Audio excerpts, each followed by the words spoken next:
I think that's where people have the, Not everyone, but no, I don't know. Schedule allows me for Monday, Tuesday, Wednesday. Right, yeah. Sometimes another day, but right.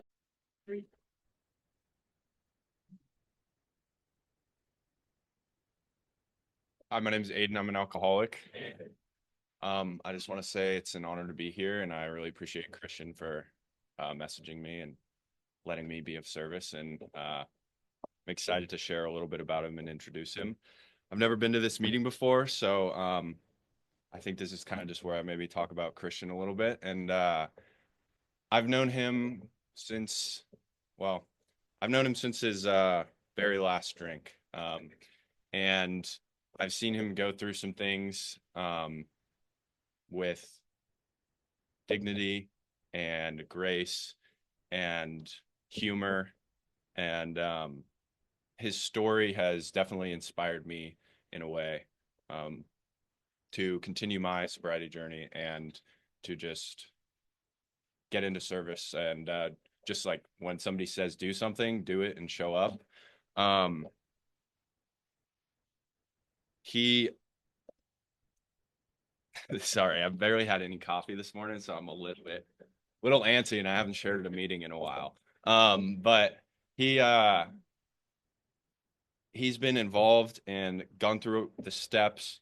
I think he might even be doing them again.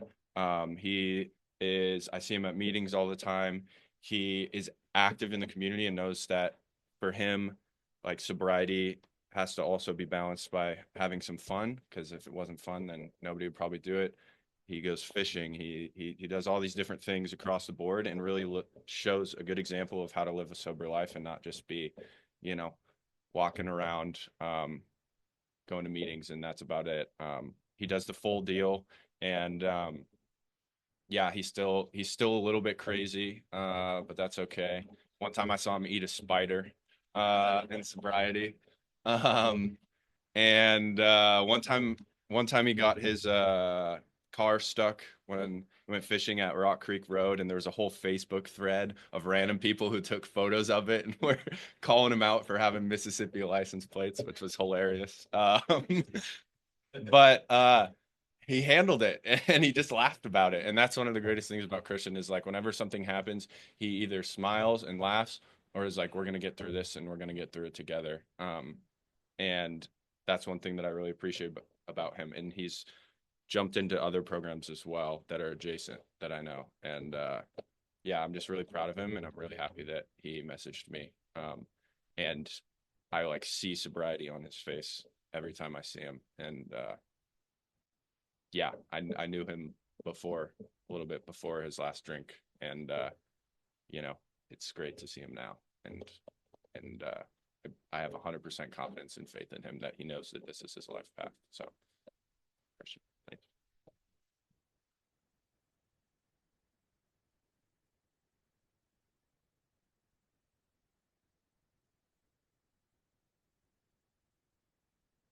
Good morning, everyone. My name is Christian. I'm an alcoholic.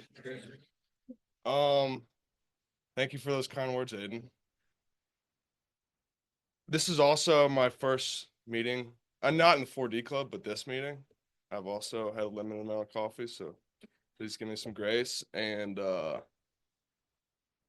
yeah, I guess I'll kind of just start from the beginning. For me, not only what alcoholism is like it's not an individual disease, it's also a family disease. Like just like I don't know, like bipolar disorder, um, unmedicated alcoholism really affects everyone around, especially the family. And like not self-medicated alcoholism, like unmedicated alcoholism. And yeah, so both my parents are alcoholics. One is in the program, the other isn't. Um, both my dad's in the program. Both my dad's parents are alcoholics. My mom's biological father is an alcoholic. And I'm sure they went through similar childhoods that I did, I think at the bottom of my heart, they did the best they knew how to when I was a little kid. Some of my earliest memories involve alcohol. I remember I had to have been like 5 years old. And whenever I live in Jackson, Mississippi, and whenever my mom would go out of town to visit her family in Baton Rouge, it would just be me and my dad. And remember my dad drinking like this clear liquid out of a big old liter bottle, 2 liter bottle, like the whole time. And we'd have a lot of fun. We'd watch a lot of college football. And I got to watch a lot of Adult Swim when I was like 5. And yeah, so I associated alcohol with like, having a good time, these good things, but looking back, my dad was trying to hide his drinking from my mom. That was definitely what's happening. And I remember, like, from when I can remember, I remember both my parents drinking and screaming at each other like every night. And they never like got violent. They were definitely violent with their words.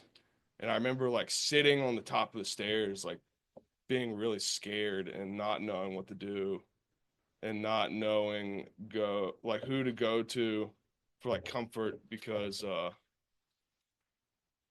because they're both drunk, and yeah, and then when I was a little kid, like once or twice a week I'd spend the night with my dad's parents, my grandparents, and me and my grandfather would sit on the couch and watch like Deadliest Catch. It's a show about like crabbing, I guess. And he would drink like minimum like a whole bottle of white wine. And I remember he'd ask me like which parent do I love more? Which set of grandparents do I love more? Like which set of grandparents like treats you better or whatever, and he was probing for answers. Yeah, I think he was trying to like boost his ego or something. It was weird. It was really weird, and it put me in a weird position because like I sacrificed my authenticity for that connection with my grandfather, and like I gave him the answers he wanted, and like I like even as a little kid, like I knew like what he was looking for, and I gave him that. And so yeah, and I remember the first time I drank, I was 12 years old. And we got in like I went to this middle school that was like super small. There was only like, I don't know, like 100 kids a grade. So we all knew each other. And it was like right before Christmas break, and one of my good friends named Liam had hung himself. So we went on Christmas break early. It was a big shock to like the whole little school community or whatever. And I remember me and my friend group like stealing like this handle of vodka and drinking, like, I don't know, as like a way of coping with the recent loss of this kid named Liam. And I remember, I don't think I blacked out that night, but I remember that night like having this like all this baggage I always carried with me. It felt like it wasn't there, you know. I remember like growing up, I had so much anxiety, and I felt like every corner I was about to turn, there was like my life was gonna end, and there was doom around every corner, and I was scared shitless all the time, and I didn't know who to talk to about it. And I remember when I drank for that first time, like that all went away, and it felt like life was gonna work itself out, and like I wasn't gonna be really, you know, wasn't gonna like the suffering wasn't gonna be as bad, you know. And I don't think I blacked out that night, but I remember the obsession of the mind was pretty instantaneous. I remember I remember from that point on, um, I was obsessed about getting that next drink. And the second I had like a tangible plan to like, oh, we're gonna steal liquor from this parent's house or something like that. The second me and my friends like figured that out, I was relieved. And almost like once I made that plan, it was almost like that I had already taken that first drink and the obsession was gone. And yeah, every weekend, like every other weekend turned into every weekend, and then it was like every couple of days. And yeah, it was pretty fast, it. And I didn't really care to like limit myself or anything like that. um it's pretty quickly how yeah, I think I just, it was really like the only thing I cared about. I did the bare minimum in school to pass. um I sacrificed, relationships with my family and friends for drinking, you know. um so yeah, and the rock bottoms, they started pretty quickly. um Trying to think of what the first one was. um yeah, so when I was 16, it was like a Tuesday night, and I was drinking alone in my room. And I had another substance with me that, well, I'm just gonna call dry goods for now. And I was s- had this substance loaded up in the needle, and I remember like drinking whiskey and using this. And then it's the last thing I remember. And then the next thing I remember was I was on my kitchen floor. My mother, I was at my mom's house. My mother and my little sister, who was probably like 12 or 13 at the time. My little brother was 8. We're all standing around me, and I was like in a puddle of my own vomit, and I think I had shat my pants. Um, what happened is I overdosed. I walked downstairs. I just kind of passed out on my kitchen floor. I think I just like went from standing to on the ground. And my mom, she pretty early on, she knew how serious it was, so she had Narcan in the house, and she had Narcan me. And she should have taken me to the hospital, but she didn't. Like I remember that. And then I remember being in like a bathtub, like with my mom. And this is so enabling.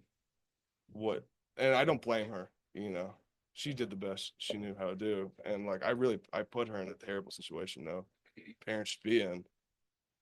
And I remember her like washing like the vomit and probably the poop from my butt in the bathtub.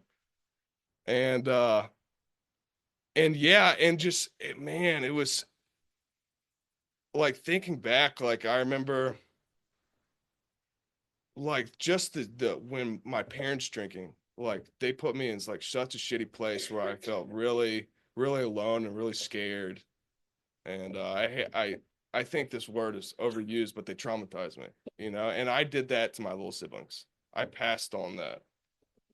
That's why alcoholism is I think of it as a family disease. A lot of times we just pass the shit on, whether we want to or not. It's the powerlessness over alcohol. We do things we didn't intend to do, and they have lasting effects on the ones we love.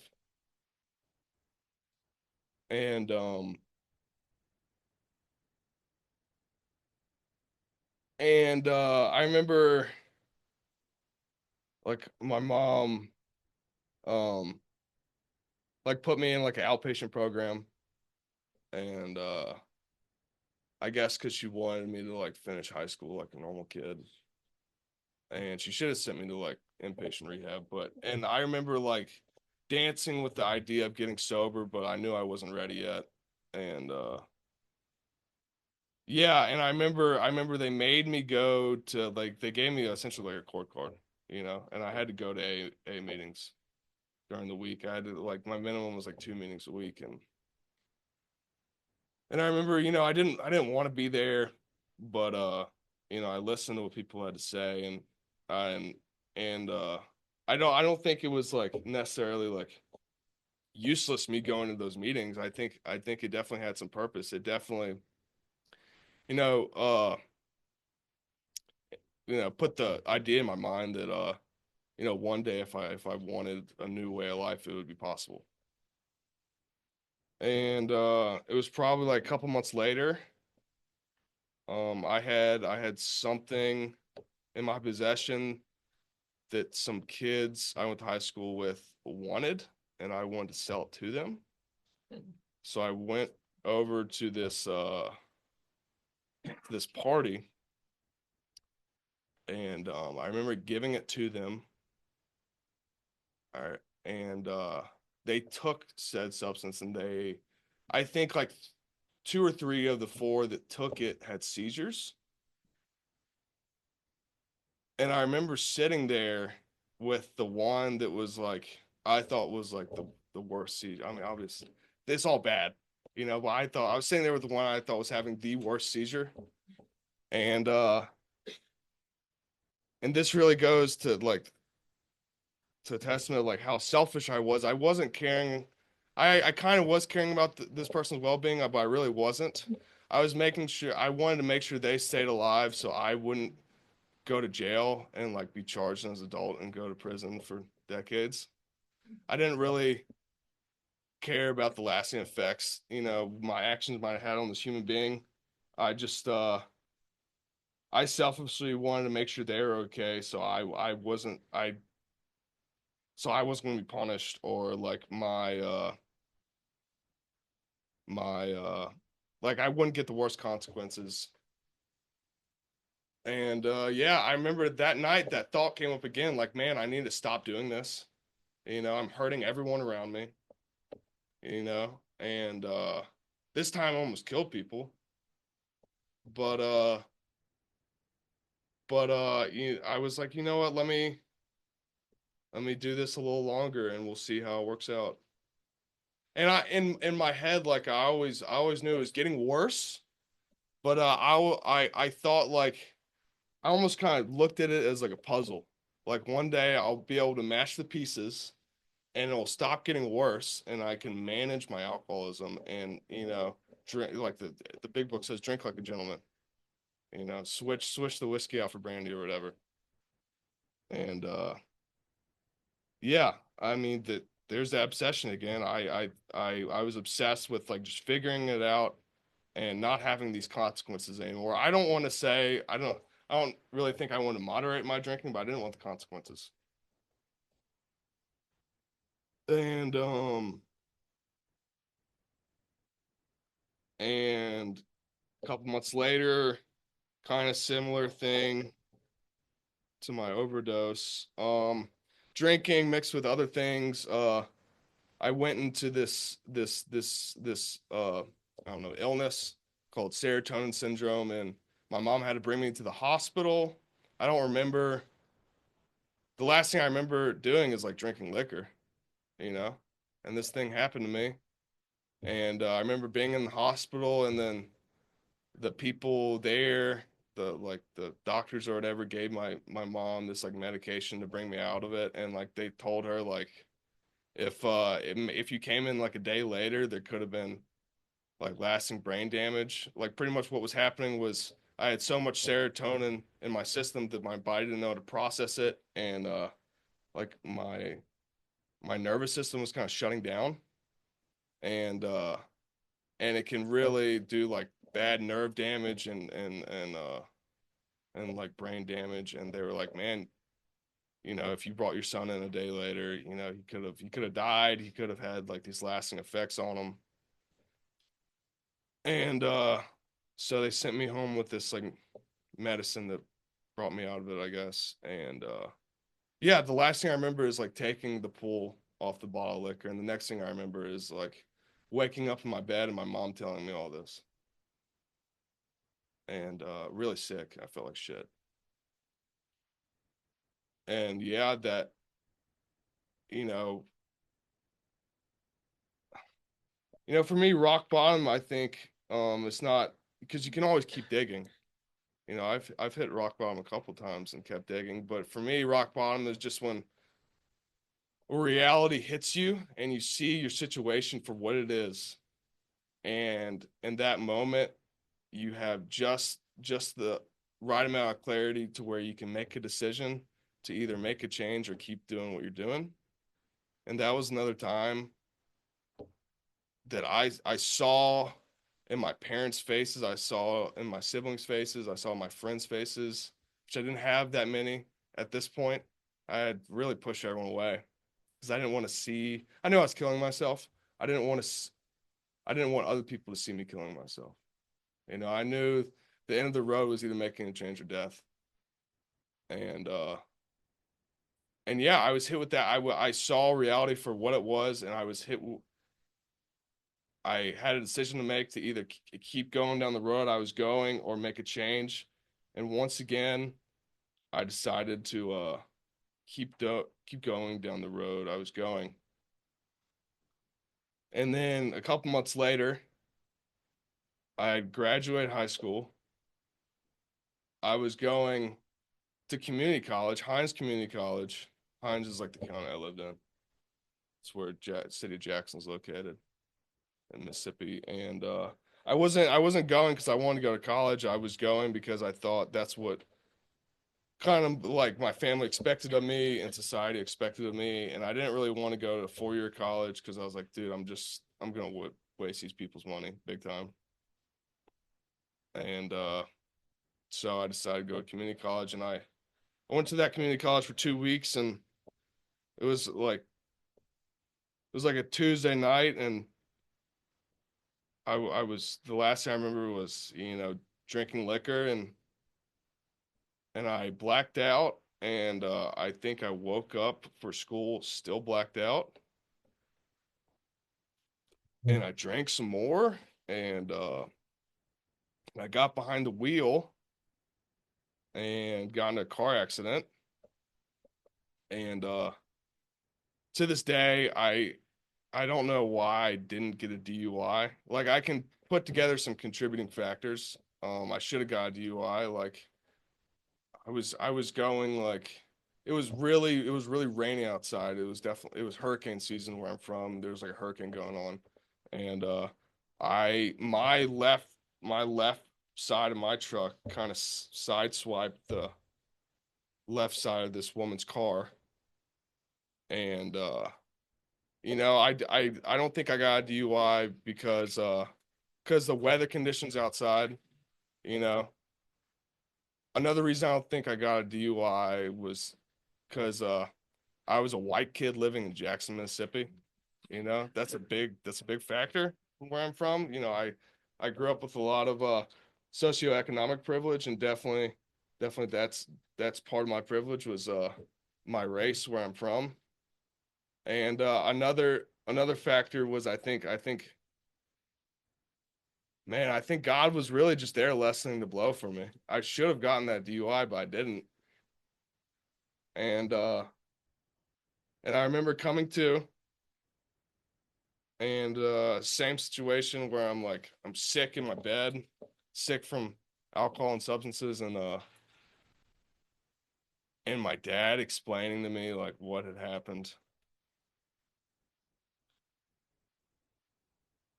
And there was the cloud, and in my head the clouds had parted, and I saw reality for what it was and what I was doing, and I had to make a decision. And I asked my dad, who's in the program down in Mississippi. I was like, man, I need some help. I don't know what to do. And he made some phone calls, and I ended up going to a treatment center in Utah. And I don't think don't think like at that point I wanted to stop drinking and drugging, but I knew I wanted something different, and I was willing to just like kind of, you know, uh like fly in blind to this treatment center. Like I had very little experience of like what AA was, and didn't really know what the concept of recovery was, but I went to this treatment center, and man, it sounds kind of weird to say, but being in treatment for 3 months was the best time of my life. It was so fun. I think it was the first time I really connected with other people, or allowed myself to connect with other people. I remember like I had like this friend group in rehab, and every day during our free time we played Dungeons and Dragons and just fuck around, and man, it was a lot of fun, but it was really hard. It was really hard because a lot of my drinking was suppressing these emotions I deemed negative, and wherever you go, there you are. And now all these emotions, the cork was loose, and like all this pressure had built up, and man, I was a fucking mess. And yeah, so the treatment center lady, I guess like the person that like was kind of the connection between the treatment center and like halfway houses and sober livings, recommended this a sober living house in Missoula, because I like to fly fish and I like to duck hunt with my free time. And they were like, "This is the place for you." And I was like, I just trusted her. And I was like, "Right on, man. I'll go." I didn't want to go back to Jackson. I knew that. I knew that because I knew, I was pretty vulnerable to that first drink, and and uh and yeah.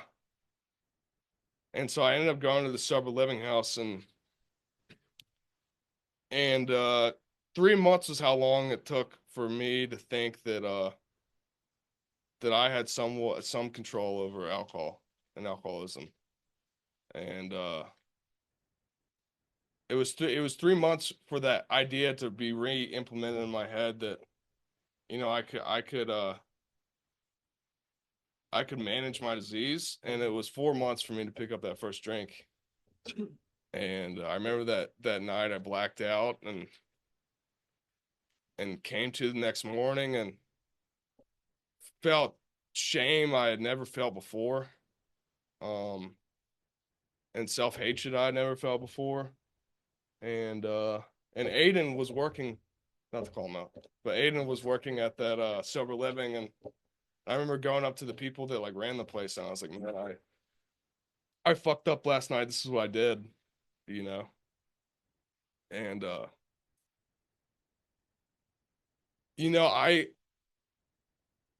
if I was in their shoes, I don't know if I'd let myself stay. I really in a sense spit in their faces with my actions, and really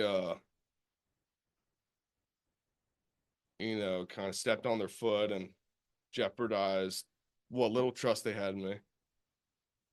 And they let me stay, and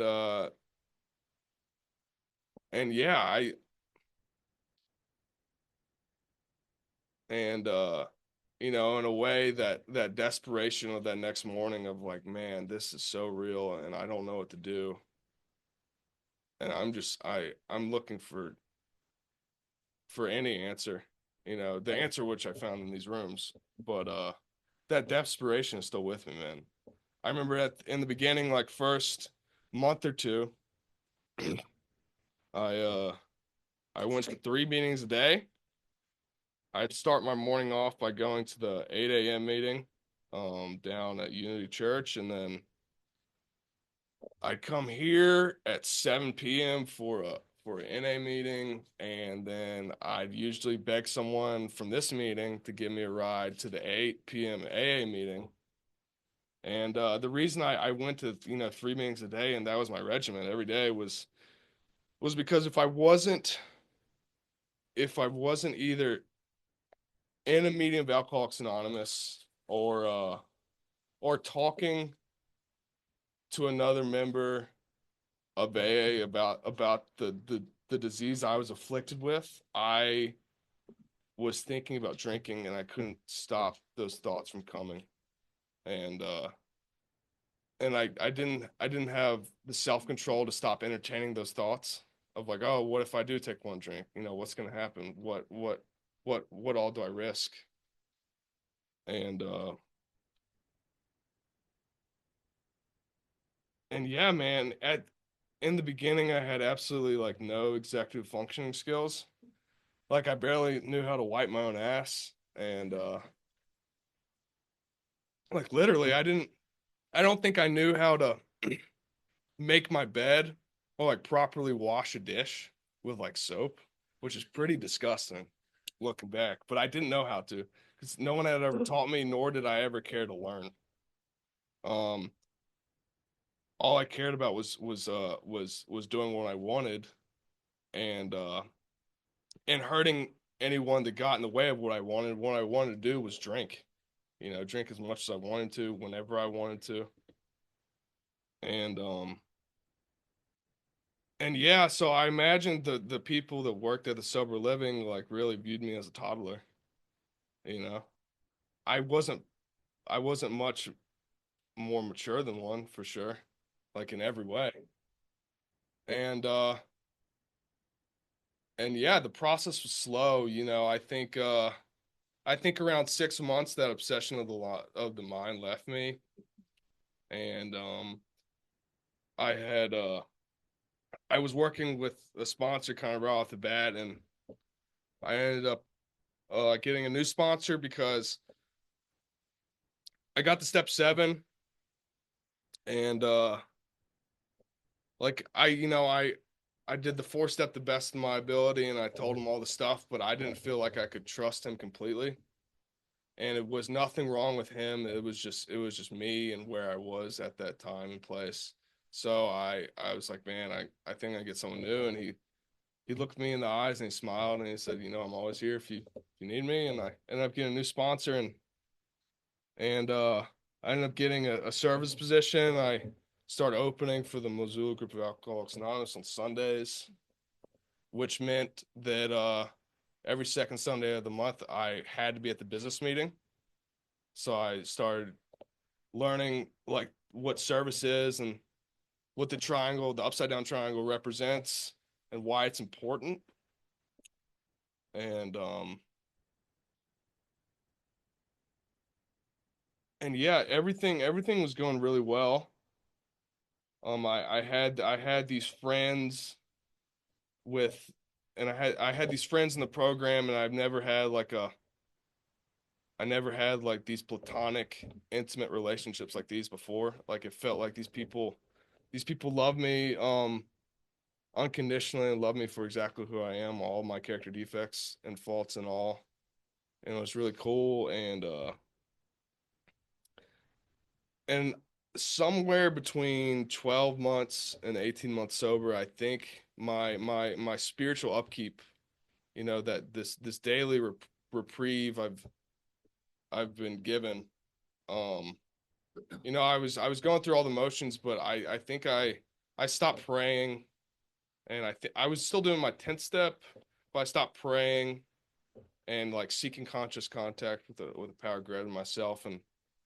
And looking back, I realized, I stopped relying upon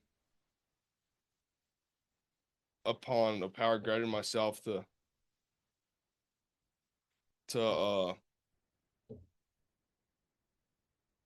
I don't know, I think I stopped practicing step 3 in a way.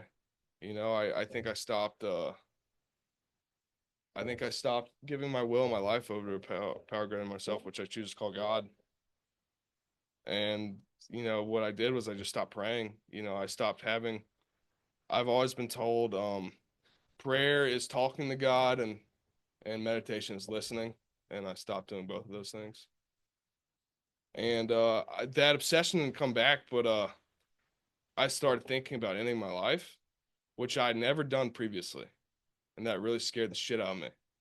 You know, through all my drinking, I never really thought about killing myself.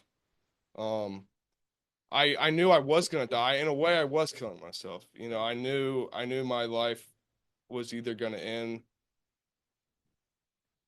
in these rooms, or my life was gonna end like in a car crash because of drinking, or another overdose or something like that. And yeah, I was in the program, and I wanted to die, and it was a really weird place to be, and I felt this incredible amount of shame over like the feelings I had. I didn't really want to share it with anyone. And I like every night I would just sob in my bed, and I tried to keep it quiet so my roommates couldn't hear me, and I was just like try to think of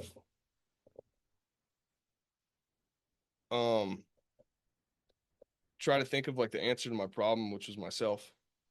I was doing all the things, I was doing all the actions, but I don't know if I really had the faith. And and the thought came to me is like the only answer is relying upon God to I wasn't sharing it with my sponsor either. That's how much shame I felt, and I had grown distant from him. And the answer, the only answer I could think of was uh relying upon God to have things happen the way God was meant for them to happen, you know. And so I started praying again, and meditating, and it was really hard at first. I really had to force myself, you know, but it started happening. And I really saw the 9-step promises for what they were. I didn't really have these expectations like associated with them anymore. I just kind of saw them as, what God's path for me. And I started getting better. I started getting more into service. And then my sponsor, I had been working with. I was 18 months sober, and it was my sobriety date, and I was calling him and texting him.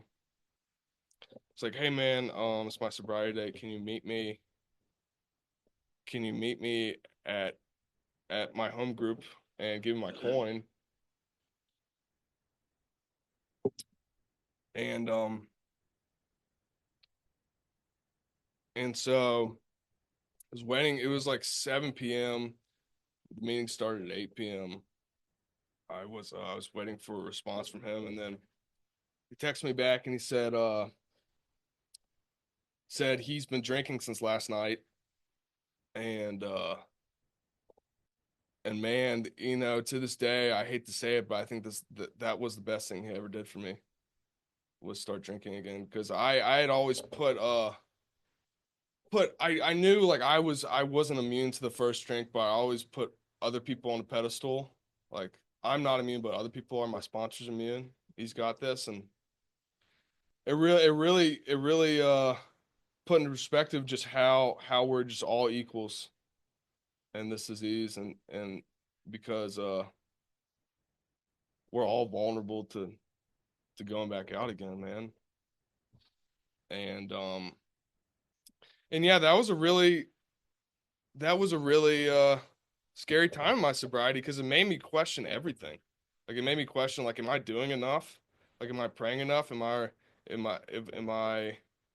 of service enough? And kind of really made me double down on my program, because I this man I saw as being like almost like godlike and invincible of relapsing, just relapsed, and it scared the shit out of me. And And yeah, and I went through my phone list, and the first person that had more time than me on my like contact list, I called and I was like, dude, uh, my sponsor just relapsed. Will you please be my temporary sponsor? And without hesitation, he said yes. Super grateful for that guy. And